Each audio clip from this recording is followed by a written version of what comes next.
The whole senior level of the FBI is gone. Almost all of them are under criminal or independent counsel investigation. Trump didn't do that. They're under investigation. The senior level of the FBI, I've never seen anything like it. All-important investigation. Did he? Let me tell you something. He's the only president in modern history who did not once assert any presidential privilege, including executive privilege, to prevent documents or people around him, including his own White House lawyer, from talking to Mueller as much as they wanted to talk to Mueller and as much as Mueller wanted to talk to them. He was an open book. They could see everything they want. You even had reporters going through, oh, volume 2. Look how embarrassing. Look at this, look at that. They wouldn't even know about any of that if the President of the United States didn't waive every single privilege. And then the report is sent to the Attorney General. The President still didn't assert privilege. Let us not forget, the President is the executive branch, not Mr. Mueller and not the Attorney General. He's there to protect the executive branch and the office of the presidency. You know what this president said? No recent president in history has said this. He said, the way for me to protect the office of the presidency, the way for me to protect the executive branch against all these allegations is to make sure everything is available. Everything is out there. Everything is out there. Now, this volume 2 of obstruction of justice is not a lot of redaction. Do you know why?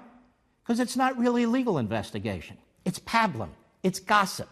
This staffer said this one saw this, we have this one's notes who said this one said that. The only reason you know that is because the President of the United States did not assert privilege. Mueller wasn't fired, minimal redactions.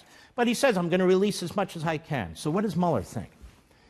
And what do all his prosecutors think, including the ones who supported Hillary Clinton and Obama, including Weissman, who was at the Hillary Clinton victory party? Sorry, pal, you lost. Who was that written for?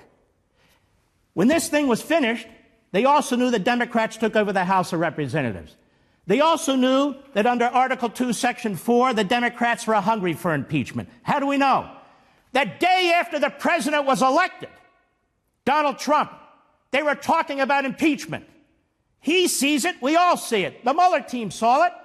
And so the Mueller team wrote, particularly Volume 2, for the Democrats in the House of Representatives.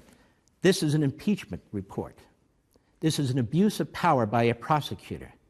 This is the only prosecutor in the entire country who writes a report under Justice Department regulations, a report that is only supposed to go to the Attorney General, who then makes decisions about whether to release any of it or all of it. The Attorney General decides because there's no requirement that this report be released at all. But Mueller knew the Attorney General was going to release most of it because the Attorney General said so. So they wrote the report. They wrote it for CNN. They wrote it for MSNBC. They wrote it for Nadler and Schiff and all the other reprobates. They wrote the report for them.